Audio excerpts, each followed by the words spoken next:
오늘 주님께 나와 예배하시는 모든 분들에게 하나님의 크신 은혜와 평강이 함께 하시기를 바랍니다.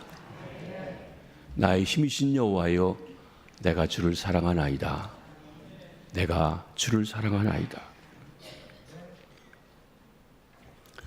우리가 누군가를 사랑하면 그 사람에게 사로잡힙니다. 우리가 무엇인가를 사랑하면 그것에 사로잡힙니다. 사랑에 빠지면 눈이 멀 정도로 그 사람에 사로잡히게 됩니다. 하나님을 진정 사랑했던 사람은 하나님 앞에 사로잡히게 되는 것입니다. 그러면 하나님이 그 사람을 책임져 주시고 하나님 앞에 사로잡힌 자를 통해서 크고 놀라운 일들을 행하시는 것입니다. 성경에 하나님을 극진히 사랑한 사람 중에 하나는 다윗입니다. 다윗은 하나님에 대한 사랑의 고백을 많이 기록했습니다. 시편에 나의 힘이신 여호와여, 내가 주를 사랑하나이다 하는 고백도 다윗의 시인 것입니다. 다윗이 역사에 등장하고 오늘날까지도 우리 그리스도인들, 어린아이들 뿐만 아니라 세상 사람들도 잘 알게 된 이유는 거인 골리앗과 싸워서 승리한 사건 때문입니다. 다윗이 골리앗과 싸움에서 승리할 수 있었던 것, 여호와를 경외한 것, 하나님을 사랑한 것, 하나님께 사로잡혀 살았기 때문에 그러했던 것입니다. 다윗은 하나님을 진정 경외했기에 거인 골리앗에게 주눅들지 않았습니다. 블레셋과 이스라엘 백성 사이에 전쟁이 벌어지게 되었습니다. 이 전쟁은 성경에 보면 하나님께서 사울을 버리신 지 얼마 후에 블레셋 군대가 이스라엘 백성들을 쳐들어왔다고 기록하고 있습니다. 하나님이 초대왕 사울을 버리신 사건이 사무엘상 15장에 나옵니다. 아말렉과의 전쟁이 일어나게 되었습니다. 하나님께서 이번 전쟁은 내가 아말렉과 싸우는 전쟁이니 승리할 것이니 모든 노획물들을 너희가 가져가지 말고 다 불태워버려라, 진멸해라. 이것은 성전이다 말씀하신 것입니다.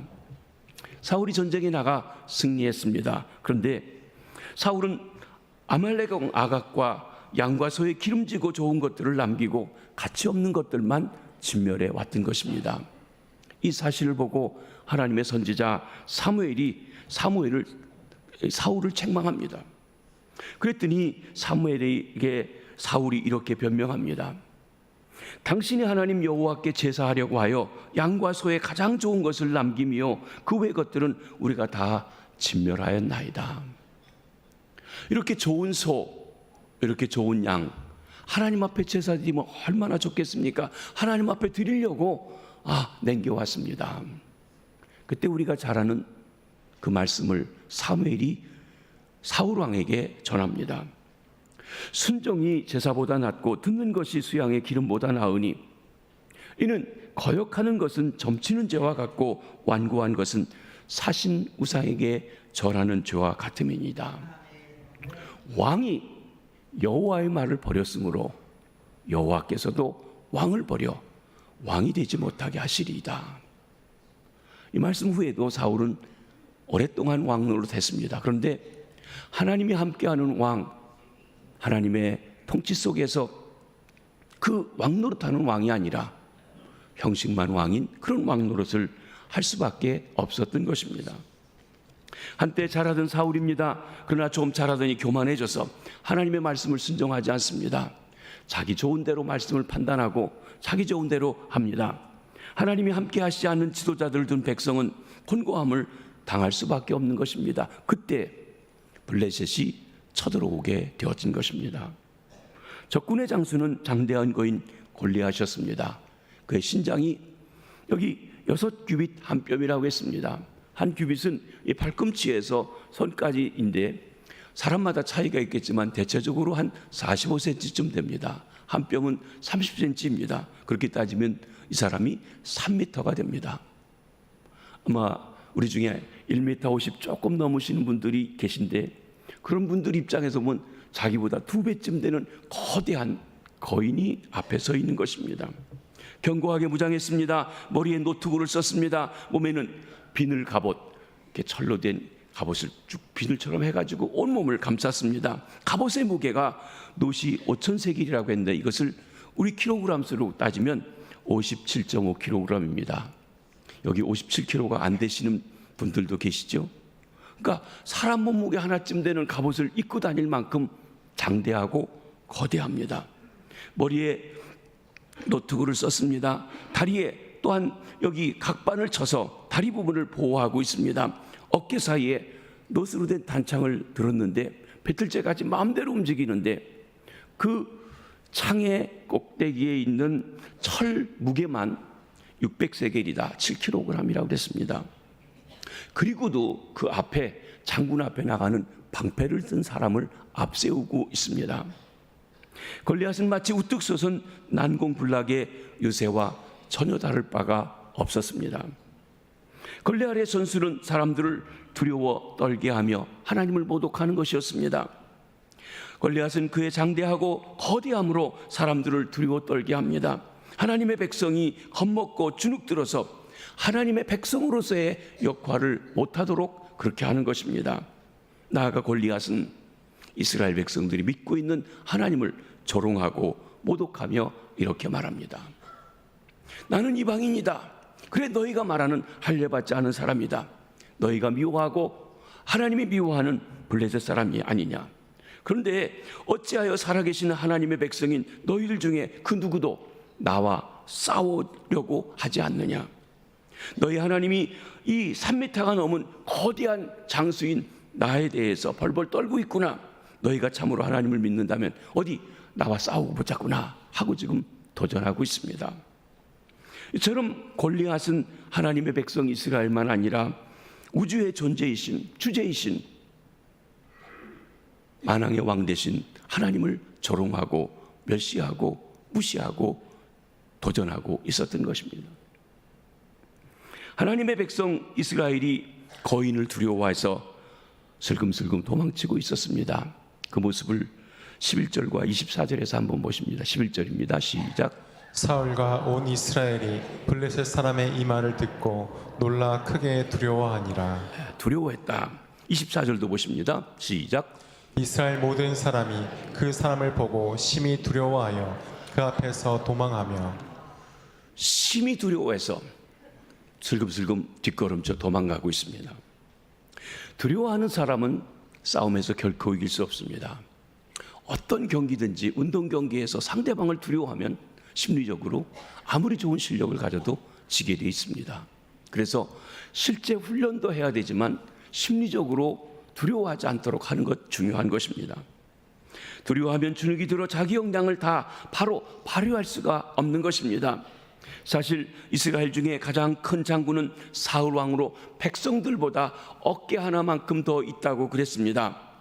또 전쟁에 능하였고 전신갑주로 잘 무장되어 있는 사람입니다. 그런데 사울 역시 골리앗을 두려워하였기 때문에 싸우려고 하지 않습니다. 하나님의 백성 이스라엘의 왕이었던 사울은 더 이상 하나님을 두려워하지 않게 되었습니다. 자기 욕심대로 자기가 하고 싶은 대로 살아왔습니다. 그렇기 때문에 지금 엉뚱하게도 하나님을 모독하고 자기를 멸시하고 있는 이 골리앗을 두려워서 오금이 떨려서 왕인데도 앞서 나가지 못하고 있는 것입니다. 우리가 하나님을 두려워하지 않으면 사람을 두려워하게 되어져 있습니다. 사랑하는 성도 여러분, 여러분은 누구를 두려워하십니까? 무엇을 무서워하십니까? 바로 이때 진정 하나님을 경외하는 영적 거인 다윗이 등장하게 되었습니다. 전혀 뜻밖의 사람입니다. 알려지지 않은 사람입니다. 기대하지 않던 사람입니다. 하나님은 그가 준비해 준 전혀 뜻밖의 새 사람을 통해서 새 시대의 새 역사를 이루는 데 사용하고 계십니다. 다윗은 베들레헴 작은 마을에 사는 이새의 8 아들 중에 말째이었습니다. 다윗은 장성하여 전쟁에 나간 위의 세 형들의 먹을 것을 가지고 전쟁터에 아버지의 심부름으로 나온 소년에 불과했던 것입니다. 바로 그때 골리앗이 또 전열에 나와서 그의 거만한 도전의 소리를 외쳐댑니다. 그런데 누구 한 사람도 그 도전을 받아들이지 못하고 그저 무서워 벌벌 떨며 뒷걸음질하며 고개를 숙이고 움츠리고 있습니다. 이때 하나님을 모독하는 소리를 들은 어린 다윗이 외칩니다. 그 안에 하나님으로 가득 차 있었던, 하나님께 속했던, 하나님께 사로잡혔던 다윗의 외침입니다. 한번 들어보십니다. 시작. 이 할례 받지 않은 블레셋 사람이 누구에게 살아계시는 하나님의 군대를 모욕하겠느냐. 다윗은 이 믿지 않는 이방인, 할례 받지 않은 이방인, 할례, 하나님이 아브라함과 맺은 언약입니다. 네 백성들은 다 할례 받아야 된다. 그러니까 하나님을 믿는 언약의 백성이 할례 받은 백성인데, 할례 받지 않았다는 건 하나님과 관계없는 사람, 이방인이라는 것이에요. 그가 이 하나님을 모독합니다.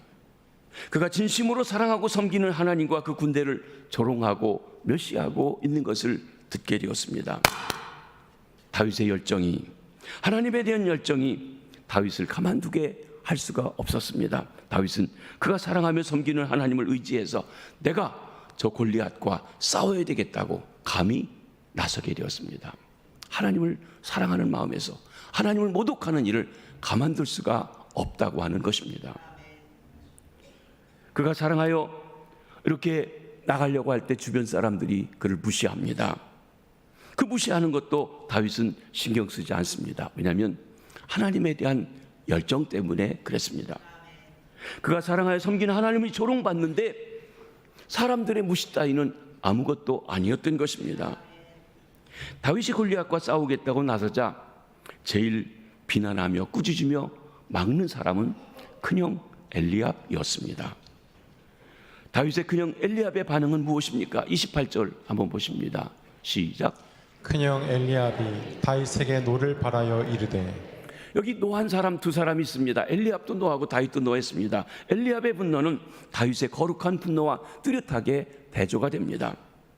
이는 자신의 편협한 소견에서 비롯된 세속적인 분노라 말할 수 있을 것입니다. 어쩌면 동생 다윗이 자기를 제치고 사무엘에 의해서 기름 부음 받았다는 사실에 대한 질투심이고 시기심에서 나왔을 수도 있습니다.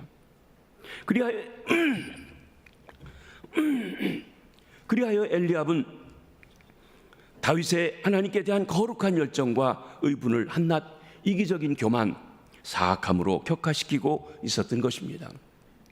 그런데 사실상 엘리압의 비난은 다윗보다는 엘리압 자기 자신에게 대한 것이기도 했습니다. 왜냐하면 전쟁에 임해서 단지 허세만 부리고 그 임무를 다하지 못하고 골리앗 앞에 두려워 떨고 있으며 오금이 저려 있는 그 사람이 바로 이 말을 하고 있는 엘리압 자기 자신이었기 때문에 그런 것입니다. 다윗은 공손히 형 엘리압의 꾸지람에 대해서는 대답하고는 다른 사람들과 이야기하겠다고 슬그머니 자리를 피합니다. 사실 우리가 어떤 반대에 부딪힐 때 제일 어려운 사람이 가족이에요. 어떤 인적 관계에 있는 사람들이 제일 거절하기가 어렵습니다. 이런 형과 부딪혀봐야 소용없기 때문에 피하는 게 상책이어서 다윗이 슬그머니 피하게 되었던 것입니다. 우리가 하나님의 교회에서도 새로운 일들을 좀 하려고 하면 가로막고 서는 사람들이 있습니다. 큰형들입니다. 먼저 믿은 이들입니다. 오랜 경험을 가지고 있는 사람들입니다. 이런 분들은 뭘 새롭게 해보려고 하면 다 해봤는데 안 된다 얘기합니다. 모든 일이 쉽지 않다고 하면서 나도 안 하고 남도 못하게 합니다. 내가 안 하고 싶으면 안 하면 돼요. 그런데 남도 못하게 해요. 왜? 오래된 내가 안 하고 새로 사람이 하면 괜히 내 체면이 깎이는 것 같아서 너도 하지 말아라. 나도 안 한다. 내가 안 하려니 너도 하지 말아라 하고 남도 못하게 한다고 하는 것입니다. 무엇인가 새롭게 해보려고 하면 신참들이 교만하다고 얘기합니다. 우리는 늘 주 안에서 새로워져야 합니다. 오랜 신앙생활 할 때 되도록 믿는 사람일수록 새로워져야 합니다. 우리가 굳어져서는 안 됩니다. 하나님은 여호와를 경외하는 자에게 새 힘을 주신다고 했어요. 한때만 주시는 게 날마다 새해마다 새롭게 해주시는 새 힘을 주십니다. 여호와를 경외하는 자는 그 청춘이 독수리같이 새로워진다고 했습니다. 그래서 늙어도 여전히 결실하며 늙어도 진액이 풍성하며 늙어도 빛이 청청하도록 역사해 주십니다. 믿음과 소망과 사랑이 늙어도 더욱 열매를 맺고 진액이 풍성하고 빛이 청청하도록 역사해 주신다는 것입니다. 사랑하는 성도 여러분, 날마다 새로워지는 은혜가 있으시길 바랍니다. 우리가 혹시 날마다 새로워지는지 아니면 혹 남이 하련까지 가로막고 있지는 않은지 돌아보시게 되길 바랍니다. 다윗이 골리앗과 싸우려고 하는 주된 동기는 하나님에 대한 사랑, 하나님에 대한 열정 때문이었습니다. 다윗이 아버지의 심부름을 가지고 엘라 골짜기 사울의 진영에 들어가게 되었을 때 그곳에 온통 사로잡고 있는 존재가 있었습니다. 앞에서 우리가 보았던 바로 골리앗이었습니다. 3m가 넘는 거대한 존재 앞에 사람들은 오금이 저렸습니다. 다윗의 체구, 골리앗의 체구, 골리앗의 야만성, 골리앗의 잔인성이 그 엘라 골짜기의 중심이었습니다. 모든 사람을 사로잡고 있었습니다. 골리앗에 사로잡혀 있던 사람들은 그렇게 나오는 다윗을 무시하고 우습게 여겼습니다. 그런데 다윗은 전능하신 하나님께 사로잡힌 사람이었습니다. 그런 다윗은 하나님의 사람이라고 하는 사람들이 이교도 앞에 좀 키는 크고 장대하지만 그 이교도 앞에 웅크리고 있고 옴싹달싹 못하고 오금절레하는 모습을 보고 도대체 이해할 수가 없었습니다. 하나님을 경외하는 다윗에게 골리앗 같은 거인은 태스럽지 않은 존재였습니다. 다윗은 베들레헴 들판에서 아버지 이새의 양떼를 돌보면서 하나님이 얼마나 위대하시고 능력이 많으시고 그러면서도 가까이 자기를 보살펴 주시는지 깊이 체험하여 알고 있었습니다. 특별히 다윗은 양떼를 지키며 사자와 곰과 싸우는 과정에서 하나님의 능력을 경험할 수 있었던 것입니다. 하나님의 임재를 철저하게 체험해온 다윗에게는 들려지지 않는 하나님의 말씀이 들려지는 사자의 보여보다 훨씬 더 실제적이고 강력했던 것입니다. 철저하게 하나님께 사로잡힌 다윗에게는 엘라 골짜기에서 벌어지고 있는 이 광경이 도무지 이해할 수가 없습니다. 할례받지 않은 이 골리앗 때문에 무서워 떨다니 이해가 되지 않는 것이에요. 골리앗이 두려워 맥을 못 추는 사울, 그의 군대는 다윗이 보기에는 끔찍한 영혼의 병에 걸려있는 사람임에 틀림없다고 진단할 수밖에 없었던 것입니다. 다윗은 확실히 다른 사람들과 관점이 달랐습니다. 그는 비록 작고 연약했지만 보는 시각이 달랐다는 것입니다. 어떻게 달랐습니까?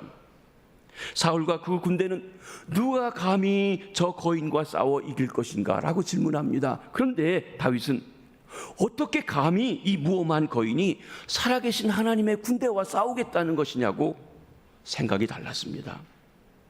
다른 사람들은 골리앗과 싸우려는 것은 무모한 일이며 그렇기 때문에 다윗이 무모하다고 말합니다. 그런데 다윗은 감히 하나님께 도전하는 골리앗이 무모한 자임을 말하고 있는 것입니다. 사랑하는 성도 여러분, 여러분은 누구를 두려워하십니까? 무엇을 두려워하십니까? 여러분은 참으로 하나님을 사랑하고 하나님을 경외하십니까? 여러분이 믿고 의지하는 하나님이 우주보다 크시고 전능하신 하나님이십니까? 그런데도 그렇게 겁이 나시는 것이 많으십니까?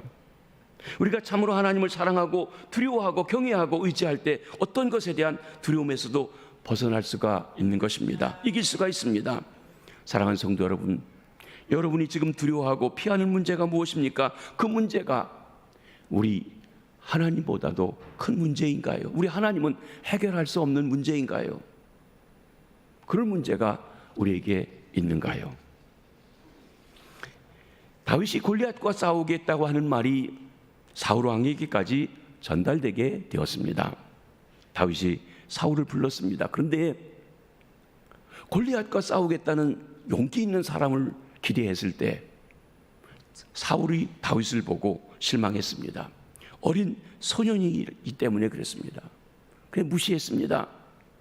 사울은 다윗을 외모로 판단하고 소년에 불과한 다윗을 단련시키고 돌려보내려고 했습니다. 그러자 다윗은 과거 그가 하나님께서 그를 위협하는 대적들로부터 구원하셨던 일을 간증하는 소리를 듣습니다.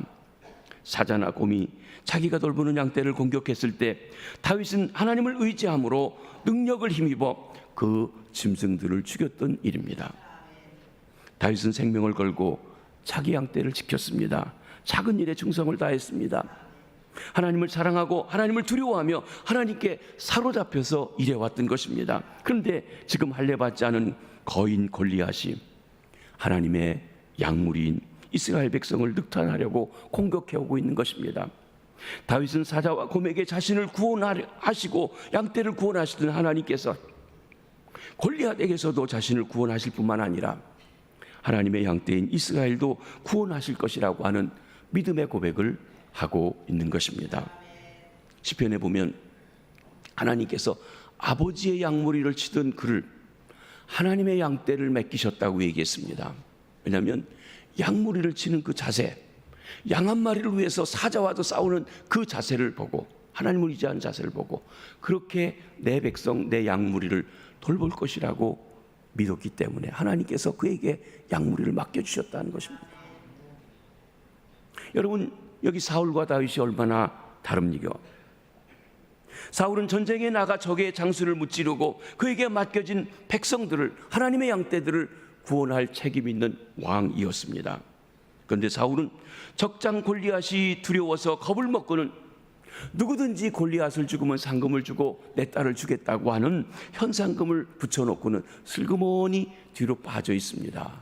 은근히 겁이 나 있는 것입니다. 두려워합니다. 그에 비해서 다윗은 비록 어리지만 그가 믿는 바 하나님이 그 백성을 건지신다는 체험적인 믿음으로 당당하게 나서고 있는 것입니다.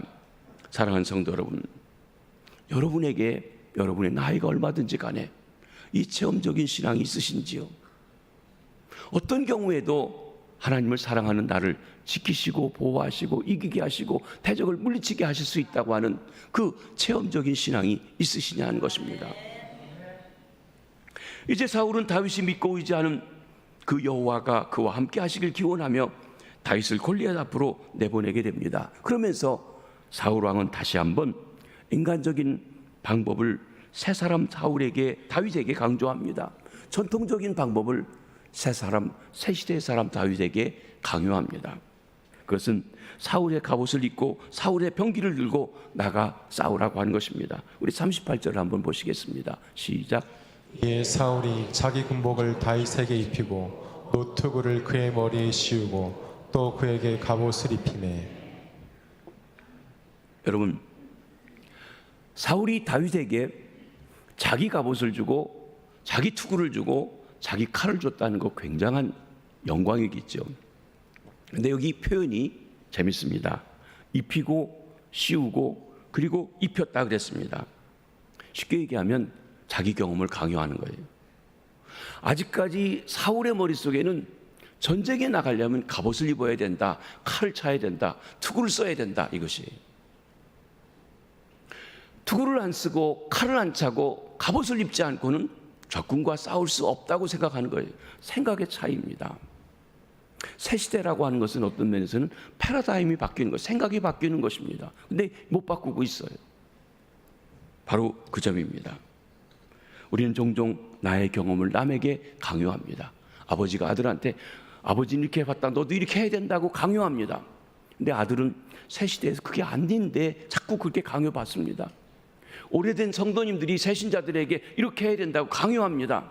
그런데 자녀들은, 다음 세대들은 그렇다고 생각하지 않는 것이에요. 거기에 맞지 않다고 생각하는 것이 있다는 것입니다. 다윗은 사울이 시키는 대로 해보았습니다. 시험적으로 걸어보았습니다. 근데 익숙지 아니합니다. 칼은 너무 깁니다. 갑옷은 너무 크고 무거워서 맞지 아니합니다. 사울의 갑옷은 아주 좋은 것입니다. 귀한 것입니다. 칼도 아주 복음이었을 것입니다. 그런데 한 가지는 아무리 좋은 것이라도 맞지 않는 것이에요. 거추장스러운 것이에요. 그래서 다윗은 사울에게 정중하게 칼과 그리고 갑옷도 사양하게 되었습니다.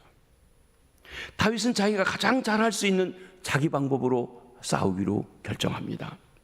다윗은 자기에게 가장 효과적인 무기인 물맷돌을 선택했습니다.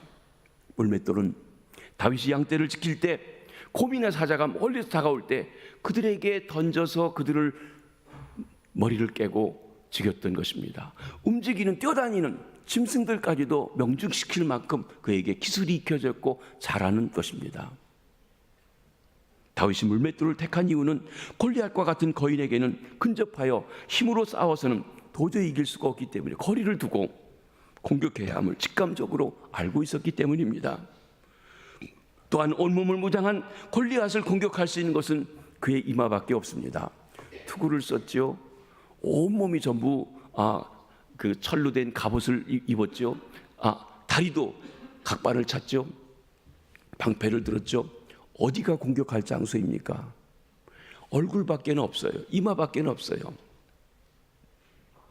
오직 한 곳 빈틈인 이마를 겨냥하기에는 물맷돌보다 더 좋은 무기가 없었던 것입니다.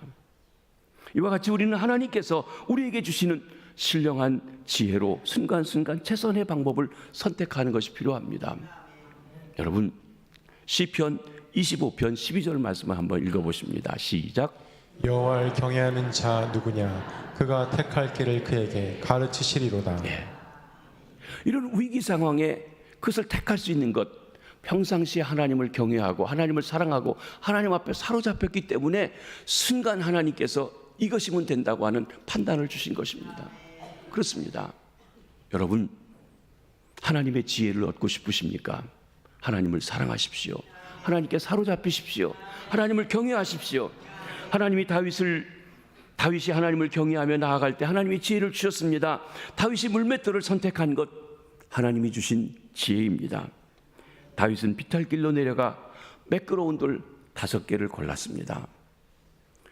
성경에 보면 단 하나밖에 쓰지 않았지만, 그러나 다윗도 만약의 경우를 생각해서 5개까지 호주머니다가 준비했습니다. 그러나 거기에 보면요, 내가 이 5발이면 너끈히 너를 물리치고도 남는다는 자신이 있었던 것입니다. 그런데 여러분, 물맷돌 돌을 주는 때 아무거나 팍 집었을까요? 저는 그렇게 생각하지 않습니다. 아마 시냇가에 가서 돌을 주울 때 정성껏 가장 이렇게 딱 맞게 된 돌들을 주었을 것이에요. 아마 그때 그는 한쪽 무릎을 꿇고 돌을 주우면서 그의 사랑하는 하나님께 기도했을 것입니다. 그가 사로잡혀 있는 하나님께 기도했을 것입니다. 그리고 돌을 골랐을 것입니다. 이제 다윗이 골리앗을 마주합니다. 다윗은 진정 하나님을 사랑하기에 그를 믿고 의지하면서 하나님의 영광을 위해서 싸웠습니다. 골리앗이 다윗을 보고 조롱합니다. 어떻게 조롱합니까? 43절 한번 보십니다. 시작. 내가 나를 개로 여기고 막대기를 가지고 내게 나아왔느냐? 골리앗은 다윗이 물매를 돌리는 막대기가 있습니다. 거기다가 가죽 주머니 같은 것을 이렇게 돌려 던지는데 그 막대기 가지고 나오니까 네가 개 잡으러 나왔냐? 개 때리러 나왔냐? 하고 얘기한 것이에요. 물론 이 말은 다윗이 물매를 돌릴 나무 가진 것에 대해 무시하고 조롱한 말이었습니다. 그런데 그 말 속에 다윗이 골리앗을 어떻게 여기는지가 담겨져 있습니다. 사람들은 이 장대한 거인 골리앗을 두려워했습니다. 그런데 하나님을 두려워하는 자, 하나님께 사로잡힌 다윗은 하나님을 모독하는 이 사람이 개 같았어요. 개같이 여겼다는 것이에요. 그가 비록 장대하고 크지만 하나님을 무시하고 하나님을 멸시하는 것, 개나 다를 바 없다고 여겼다는 것입니다. 그렇기 때문에 이렇게 외칩니다. 45절 한번 보십니다. 시작. 너는 칼과 창과 단창으로 내게 나오거니와 나는 만군의 여호와의 이름 곧 내가 모욕하는 이스라엘 군대의 하나님의 이름으로 내게 나아가노라. 너는 창과 칼을 가지고 나온다. 난 하나님의 이름으로 나간다. 너는 돈 가지고 나오지. 난 하나님의 이름으로 나간다. 그것입니다. 그리고 계속해서 선언합니다. 다음 말을 한번 보십니다. 시작. 내가 너를 쳐서 내 목을 베고 또 여호와의 구원하심이 칼과 창에 있지 아니함을 이 무리에게 알게 하리라. 전쟁은 여호와께 속한 것인즉 그가 너희를 우리 손에 넘기시리라. 우리는 일반적으로 전쟁을 하면 창과 칼이 있어야 된다고 생각합니다. 요즘 말로 하면 총이 있어야 되고 대포가 있어야 되고 비행기가 있어야 되고.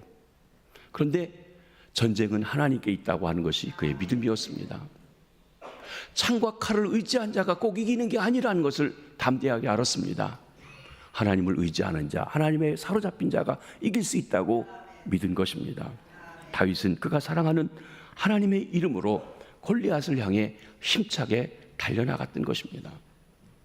너무나 대조적인 두 사람의 싸움은 너무나 쉽게 순식간에 끝났습니다. 시작하는데 했더니 벌써 끝났어요. 너무 싱겁게 끝났어요. 서로는 길었는데, 서로는 거창했는데 내용은 너무나 간단했습니다. 골리앗이 다윗을 향해 다가올 때 다윗은 빨리 달렸다고 그랬어요.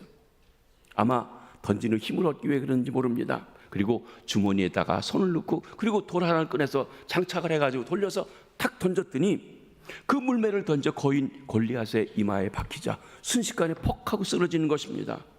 돌이 그 이마에 박히자 거인 골리앗이 땅에 꼬꾸라졌습니다. 온 몸과 머리를 철갑으로 완전히 무장한 거인 골리앗은 오직 이마 부위만 공격할 수 있는 빈틈이 있었습니다. 약점이었습니다. 다윗이 어떻게 골리앗을 넘어뜨릴 약점을 알았을까요? 빈틈을 알았을까요? 아까 뭐라고 그랬죠? 여호와를 경외하는 자, 그에게 택할 길을 가르쳐 주신다고 그랬어요. 하나님을 경외하고 사랑하고 있으니까 조기가 빈틈이라는 것을 순식간에 직감적으로 알게 해주셨다는 것입니다. 그렇습니다. 모든 지각에 뛰어난 하나님께서 그를 경외하는 자에게 지혜를 주셔서 그렇게 알고 시행할 수 있도록 도와주신 것입니다. 하나님께서는 지극히 작은 돌멩이 하나를 갖고서도 그의 크고 놀라운 일을 행하십니다. 하나님이 역사하셨을 때 작은 돌멩이 하나로 다윗이 크고 창대한 거인 골리앗의 이마를 정확히 명중시킬 수 있었던 것입니다. 우리가 가지고 있는 이 작은 돌멩이 같은 것 무엇이 있는지요? 아마 내 재능, 내 시간, 내 재물, 보잘것없는 작은 돌멩이 같은 것일지 모릅니다. 나만이 잘할 수 있는 어떤 것들이 있을 것입니다. 너무 보잘것없어서 주님 앞에 드리기도 머뭇거려지는 그런 것들 말입니다. 그런데 하나님께서는 바로 그 작은 것들을 통해서, 드려진 작은 것을 통해서 하나님 기뻐하시고 영광 받으시기를 원하시는 것입니다. 그러기 위해서, 내 작은 것이 아름답게 쓰여지기 위해서 우리는 하나님을 사랑해야 합니다. 하나님께 사로잡혀야 합니다. 하나님의 능력을 신뢰해야 합니다. 하나님을 경외해야 합니다. 하나님을 사랑하고 하나님께 사로잡혀서 크고 놀라우신 하나님께서 보잘것없는 우리지만 귀하게 써주시는 놀라운 일을 체험하시며 나가시게 되기를 주의 이름으로 축복합니다. 다윗이 달려가 크게 넘어진 골리앗을 밟고 그의 칼을 빼어서 그 머리를 베었습니다. 소년 다윗이 장대한 거인 골리앗을 이겼습니다. 다윗의 손에는 칼이 없었습니다. 그런데 적장의 칼을 이용하면 되었던 것입니다. 그는 칼 가지지 않고도 칼로 적장의 목을 벨 수 있었습니다. 바로 골리앗의 칼을 사용했던 것입니다. 그러자 골리앗을 두려워하며 머뭇거리던 백성들이 와 하고 그때 용기가 나서 아유 적장이 쓰러졌네, 우리도 싸워볼 만하네 하고 온 백성들이 다윗이 승리해 놓은 전쟁에 함께 참여하게 되었습니다. 그리고 골리앗을 쫓아가 대대적인 승리를 쟁취하게 되었습니다. 다윗이 이겨놓은 싸움을 백성들이 마무리한 것입니다. 승리를 함께 누리게 되었습니다. 이 다윗은 우리 주님 예수 그리스도의 모형입니다. 그리고 이스라엘 백성은 바로 저와 여러분, 우리 성도들입니다. 우리 주님 예수 그리스도께서 십자가에서 우리가 두려워하고 무서워하고 벌벌 떨고 때로는 움츠러들게 하는 원수 마귀, 크고 놀라운 원수 마귀의 머리를 쳐 부쉈습니다. 여러분, 기본적으로 이제 주님께서 음부의 권세, 마귀의 권세와 싸워 승리하신 것입니다. 승리해 놓은 싸움입니다. 우리는 우리 주님 예수 그리스도께서 승리한 영적 싸움에 참여해서 날마다 이 싸움을 싸워가고 있습니다. 하나님을 진정 사랑하고 경외하고 나아가 하나님께 사로잡혀 살아갈 때 우리는 영적 싸움에서 승리하는 삶을 살아갈 수가 있습니다. 여러분, 이겨놓은 싸움을 싸우는 것이에요. 두려워하실 것이 없어요. 주님을 바라보시기 바랍니다. 승리는 우리 것인 줄 믿습니다. 기도하겠습니다.